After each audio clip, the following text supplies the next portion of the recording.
Tantor Audio, a division of Recorded Books, presents Bomb Group, the 8th Air Force's 381st and the Allied Air Offensive over Europe, by Paul Bingley and Mike Peters. Narrated by David Vries.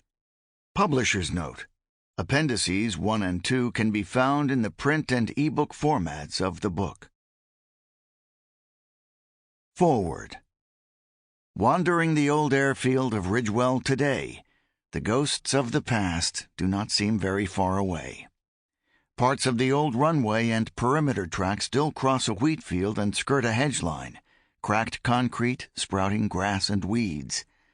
Once, this concrete bore the weight of numerous B-17 Flying Fortress heavy bombers. Now, only tractors and farm vehicles use it. During the war, Ridgewell Airfield was home to an entire bomb group of Americans, thousands of young men and women, and this quiet rural backwater morphed into a small, makeshift town.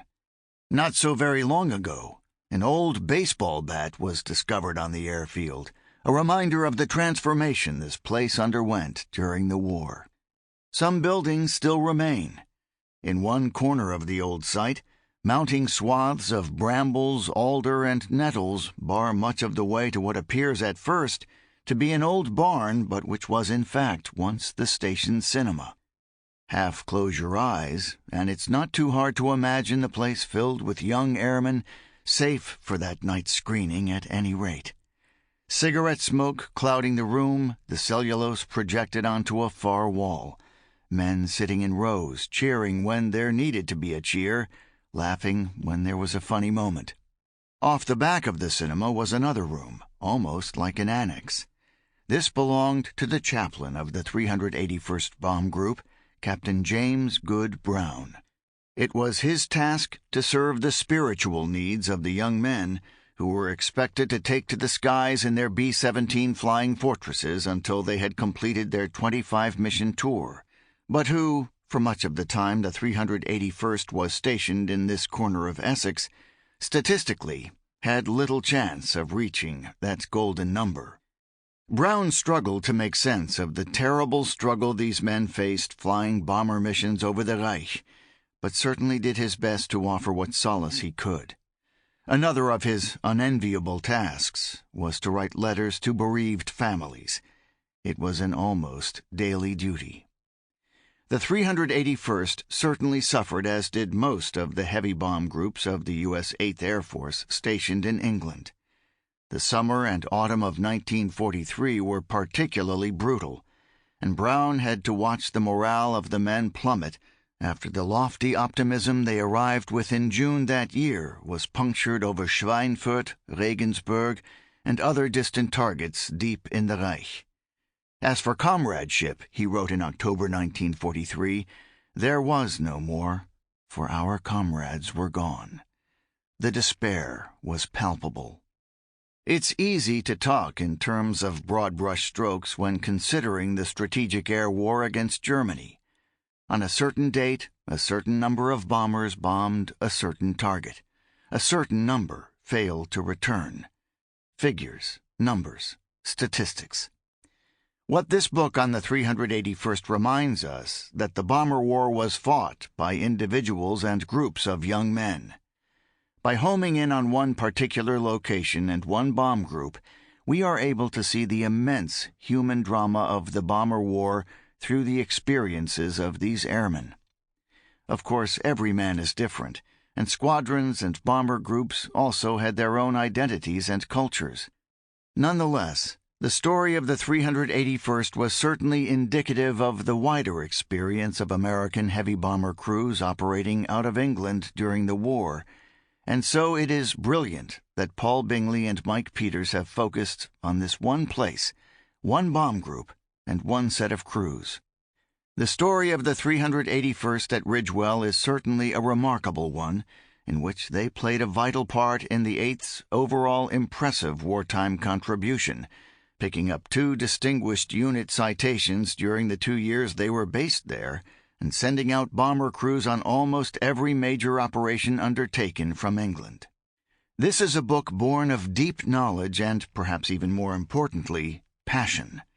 It is a means of honoring those who lived and fought from this corner of the Essex countryside, long since abandoned as an airfield, but whose traces are still felt.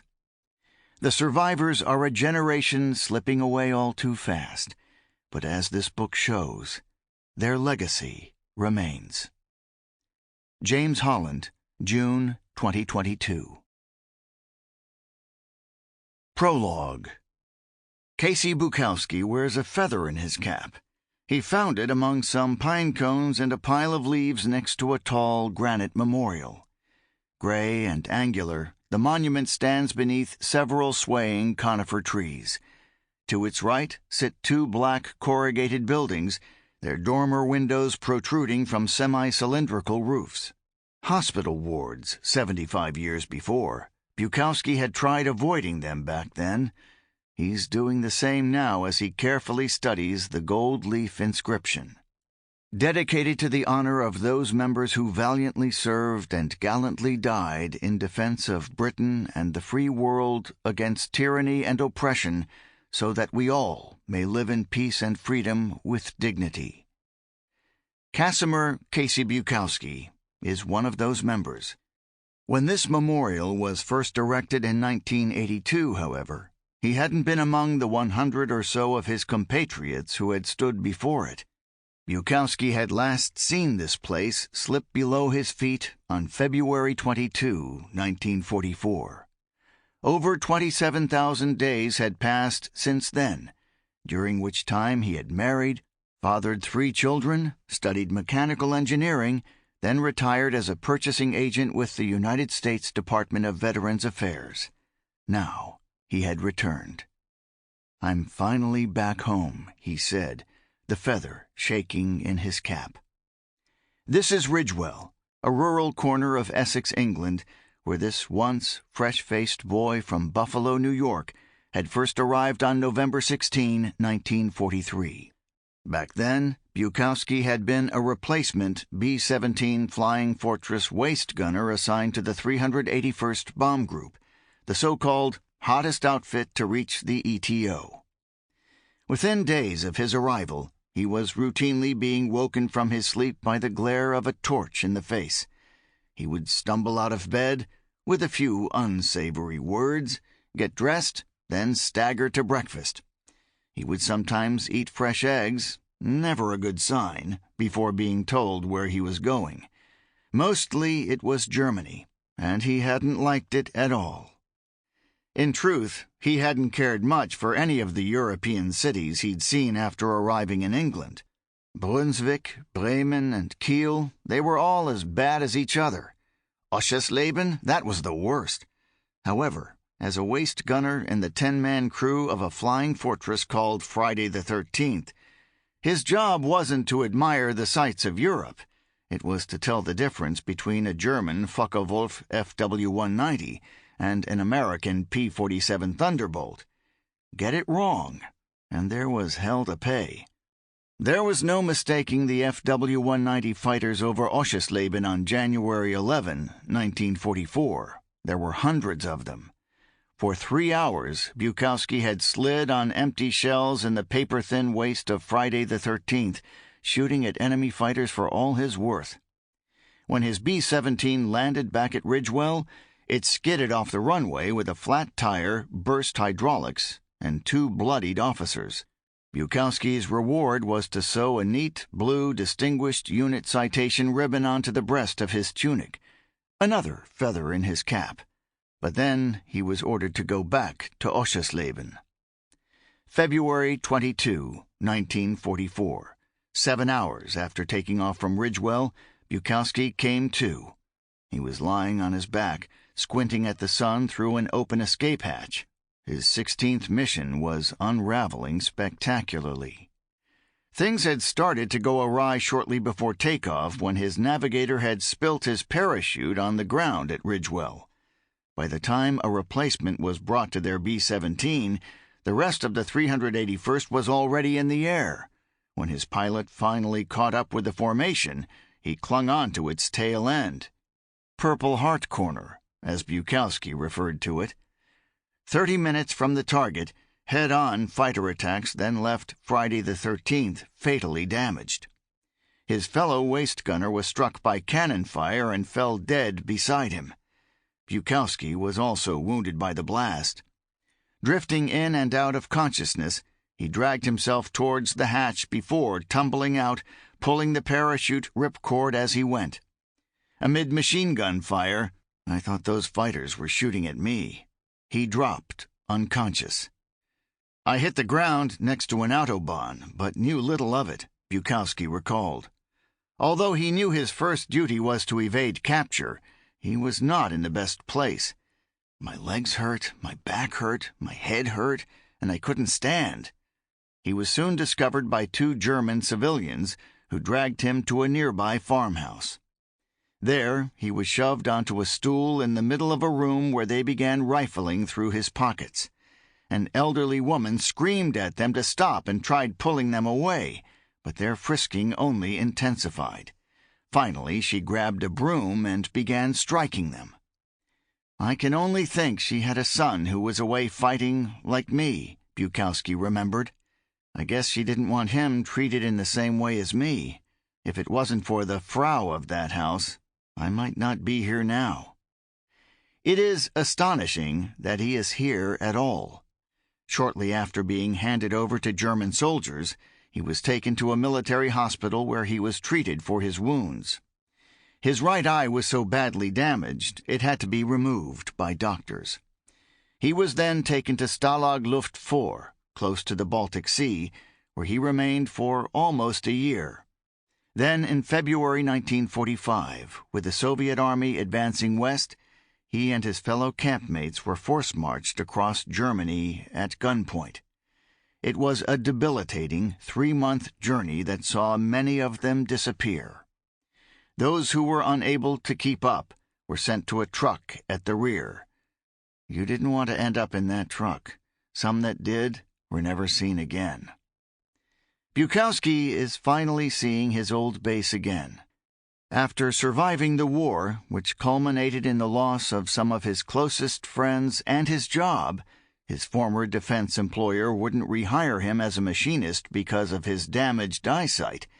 He left his wartime experiences behind and married his sweetheart, Rita. Sadly, 2 years before his return to Ridgewell, she passed away. "The feather's an Indian sign," he said, adjusting it in his cap. Rita passed away 20 minutes into the new year. Finding this means she's here with me now. I know it sounds stupid, but I believe that stuff. A chance meeting in a hot dog queue brought him back to Ridgewell. His cap, adorned with rows of ribbons and the words U.S. Army Air Corps, prompted someone to ask about his story. His reply saw a new friendship flourish, culminating in his transatlantic crossing and a long and winding bus ride through the English countryside. Wanted: Casimir Bukowski for defecting from here without paying his bar bill, 8 shillings and 2pence. The sign in Ridgewell's White Horse Pub is intended as a joke. It's a place Bukowski had last visited before his fateful flight in 1944. Standing there, he chuckles, but takes it in his stride, pointing out parts of the building to the present-day owner. It's barely recognizable now. It's the same at his former airfield, RAF Ridgewell. Little remains of what had previously been Essex's only long-term heavy bomber base. Where B-17s once taxied towards Nazi Germany, more peaceful aircraft now fly. It is the home of the Essex Gliding Club. Bukowski climbs into one of its gliders painted in the markings of his former bomb group. As the pilot adjusts the straps on his parachute, he instructs him on what to do in the event of an emergency. "I've used one of these before," Bukowski jokes. Moments later, he's back in the air over Ridgewell. Down below, faded patches of soil mark where some of its hard stands once stood. Nearby, a sliver of the main runway still exists. It is next to this that his glider eventually floats in for a safe landing, something he wasn't able to do 75 years before. Casey Bukowski is one of over 1,000 American airmen who were unable to land back at Ridgewell during World War II. More than half never returned home to their families. It is to them and those like them that this book is dedicated. Chapter 1. Baptism by Fire. Early on Sunday morning, December 7, 1941, a formation of 12 United States Army Air Forces, USAAF B-17 Flying Fortresses, approached the islands of Hawaii. The crews were nearing the end of a 2,400-mile flight from California.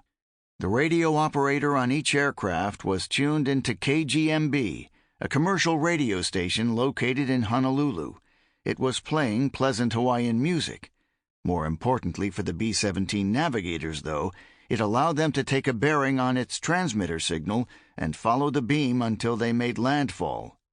KGMB was then due to give a detailed weather report intended for the incoming formation. The B-17s had taken off at 15-minute intervals the night before from Hamilton Field, California. By 0700 on Sunday morning, they were 175 miles northeast of the Hawaiian coast.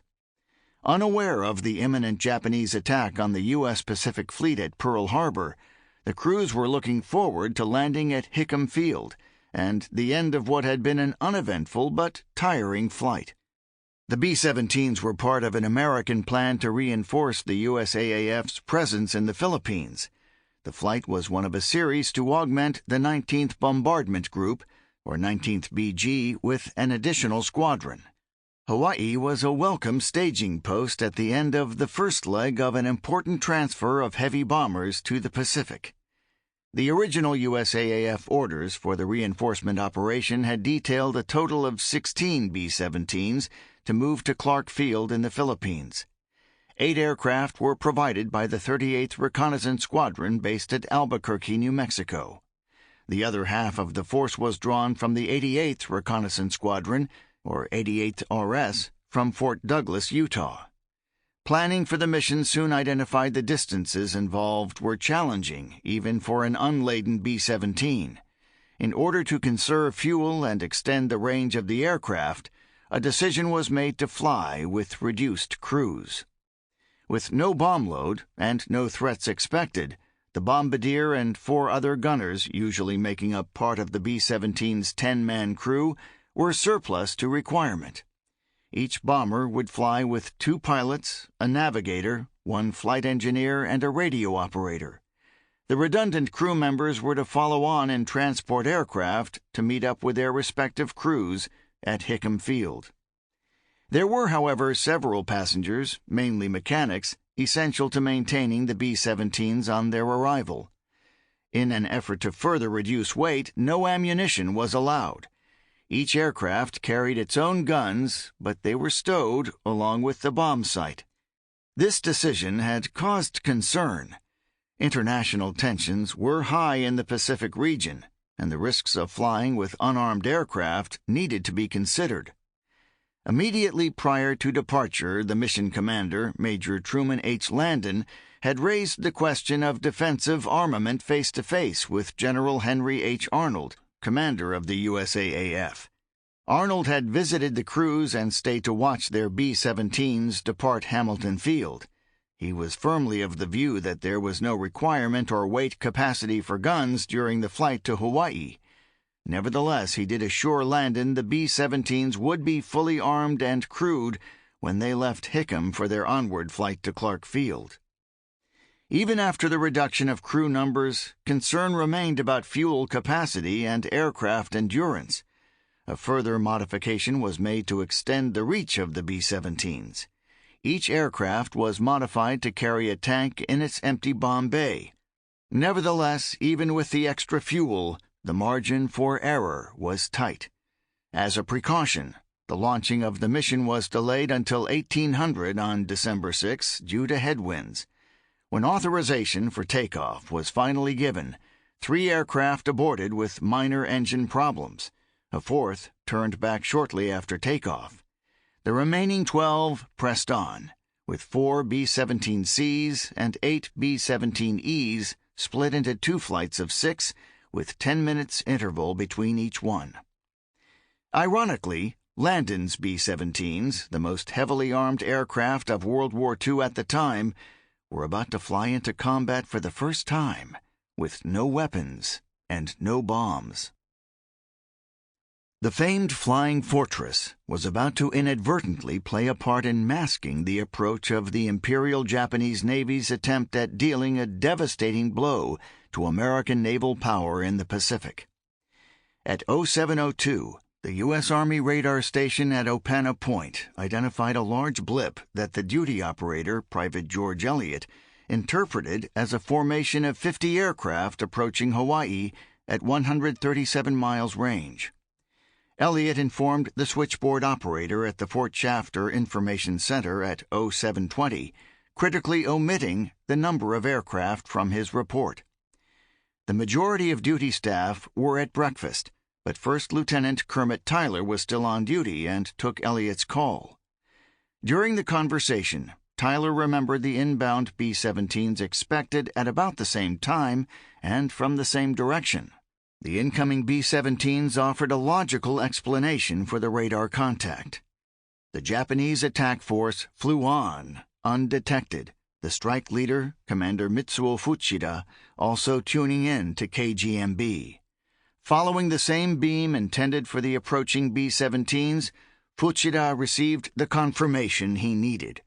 Partly cloudy skies mostly over the mountains, ceiling 3,500 feet, visibility good. He then fired flares signaling the attack option his commanders were to take.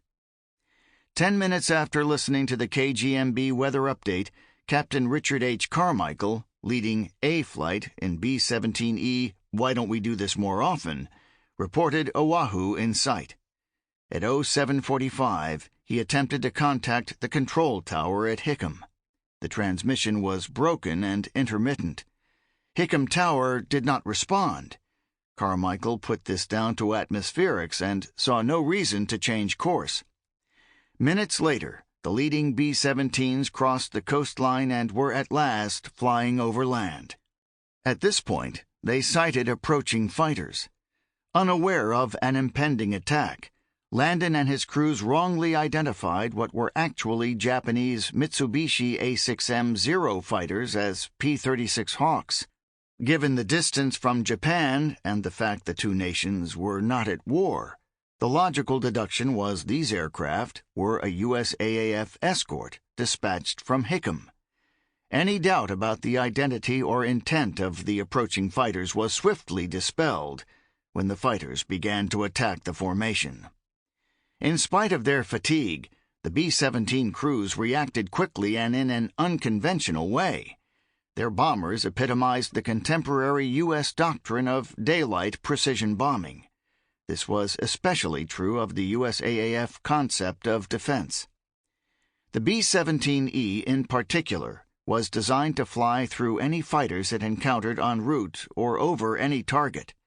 Bristling with heavy-caliber machine guns, the B-17 deserved its fortress name. American thinking on defense was based on collective defense and mutual support. The massing of B-17s in tight box formations would, it was thought, create an impenetrable cloud of firepower generated by dozens of gunners with interlocking arcs of fire. The B-17 would therefore be able to beat off any attack and punch its way through to the target. The obvious problem that Landon and his crews faced that morning over Oahu, other than almost dry fuel tanks, was that their guns were stowed. They also had no ammunition and no gunners to operate them. The order was given to break formation and scatter, every aircraft for itself. The pilots had few options, however. They were low on fuel and as yet unaware of the ferocity of the attack on Hickam Field. As the B-17s came within visual range of Hickam, the crews could make out large, billowing pillars of smoke. First Lieutenant Bruce G. Allen was flying B-17C 40-2063 in the second wave, B flight, on the approach. The thick rolling clouds of smoke were hard to miss, and some wondered if a drill or exercise was underway. Sergeant Albert Brawley was certain that the rows of burning aircraft were the result of a pilot crashing on the flight line. First Lieutenant Bruce Allen didn't even realize that the fires were actually at Hickam. He was sure that the smoke came from nearby sugarcane fields being burned off. It wasn't until the pilots began asking for flight traffic control at Hickam for landing instructions that the truth was confirmed for them. The eventual response from the Hickam Tower was unflustered and professional. Captain Gordon Blake, the base operations officer, calmly gave the B-17 crews the airfield, wind speed, and direction before periodically reminding them that the field was under attack by unidentified aircraft. Ahead of Bruce Allen, the leading B-17Es of A Flight began making their approaches to the Hickam runway, landing east to west, as instructed by Blake. Captain Richard Carmichael, the commanding officer of the 88th RS, approached Hickam while the Japanese attack was at its peak. He quickly decided to abort the approach and try to land elsewhere, eventually managing to get, why don't we do this more often, into Halewa Auxiliary Field. His aircraft was subsequently damaged by strafing Zeros but not destroyed.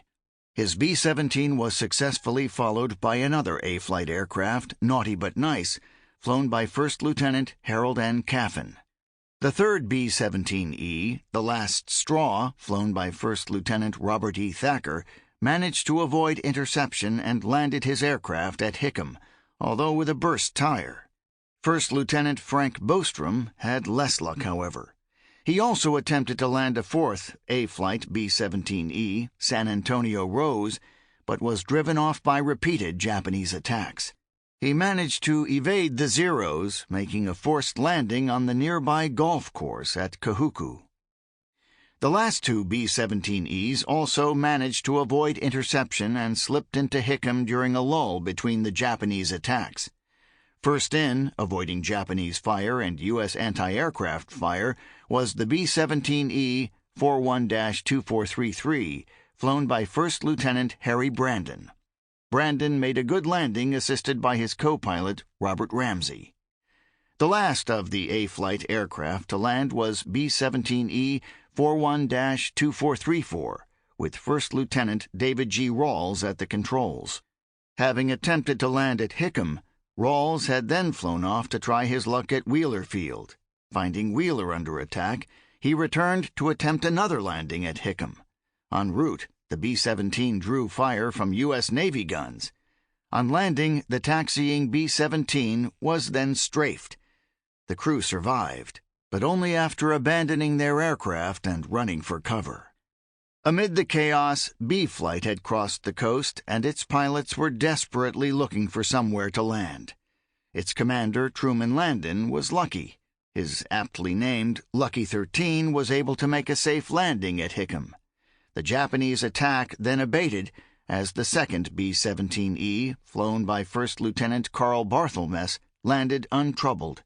He was followed by First Lieutenant Bruce G. Allen's B-17C 40-2063, which also landed unopposed. As Allen taxied looking for somewhere safe to park, Captain Raymond T. Swenson then brought his B-17C in. Swenson's co-pilot, Ernest Roy L. Reed, remembered the sight. What I saw shocked me. At least 6 planes were burning fiercely on the ground. Gone was any doubt in my mind as to what had happened. Unbelievable as it seemed, I knew we were now in a war. As if to dispel any lingering doubts, 2 Japanese fighters came from our rear and opened fire. A tremendous stream of tracer bullets poured by our wings and began to ricochet inside the ship. It began to look as though I would probably have the dubious distinction of being aboard the first Army ship shot down. Without waiting for an order from Captain Swenson, I pushed the throttles full on, gave it full RPM, and flicked the up switch on the landing gear. It seemed only logical to get quickly into some nearby clouds and try to escape almost certain destruction, since we had no way of fighting back. I had no sooner taken these steps than smoke began to pour into the cockpit. The smoke was caused by some of their tracer bullets hitting our pyrotechnics, which were stored amidships. Captain Swenson and I both realized there was now no choice but to try to land. The captain yanked the throttles off, and I popped the Sample complete. Ready to continue?